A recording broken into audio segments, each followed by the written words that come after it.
আসসালামু আলাইকুম এভরিওয়ান। আজকে একটি মজাদার মুরগি খিচুড়ি রেসিপি নিয়ে চলে আসলাম। এটি এতটাই মজাদার রেসিপি যেটার পাশ দিয়ে যদি আপনারা যান, এটার স্মেলে কখনো এটা না খেয়ে থাকতেই পারবেন না।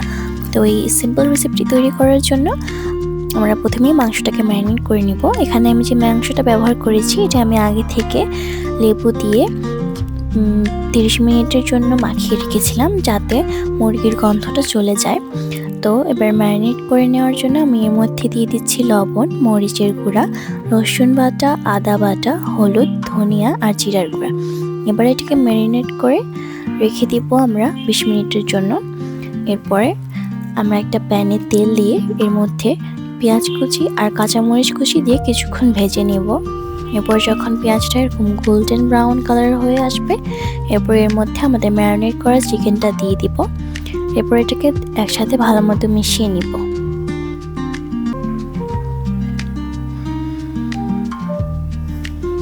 এবার কিছুক্ষণ এটাকে রেখে এর মধ্যে কিছুটা পানি দিয়ে দিব। এরপর এটাকে রান্না হতে দিব। কিছুক্ষণ রান্না হয়ে আসার পরে এর মধ্যে আমরা দিয়ে দিব একটু গরম মশলা। এরপর এটাকে একটু মিশিয়ে আমরা আবার কিছুক্ষণ রেখে দিলেই আমাদের মাংসটা তৈরি হয়ে যাবে। এরপর আমরা আমাদের খিচুড়ি রান্না করা শুরু করব। তো এই জন্য প্রথমে আমরা প্যানে তেল দিয়ে দিচ্ছি।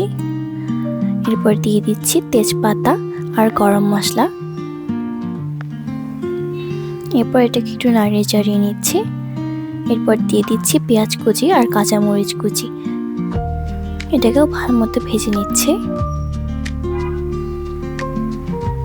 এখন এর মধ্যে দিয়ে দিচ্ছি পোলার চাল আর ডাল। এখানে আমি পোলার চাল ব্যবহার করেছি, আপনারা যে কোনো চাল ব্যবহার করতে পারেন, ভাতের চাল ব্যবহার করতে পারেন। সাধারণত খিচুড়িতে অনেকে ভাতের চাল খায়। এরপর এর মধ্যে আমরা দিয়ে দিচ্ছি রসুন বাটা আর আদা বাটা। এরপর এটাকে ভালো মতো মিশিয়ে নিচ্ছি। এরপর এর মধ্যে পানি দিয়ে দিব।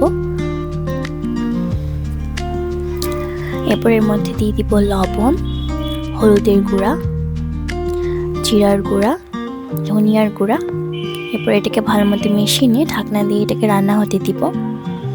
এরপর একবার এটাকে খুলে একটু নাড়িয়ে নিব, যাতে চালটা লেগে না যায় আর ভালো মতো রান্না হয়।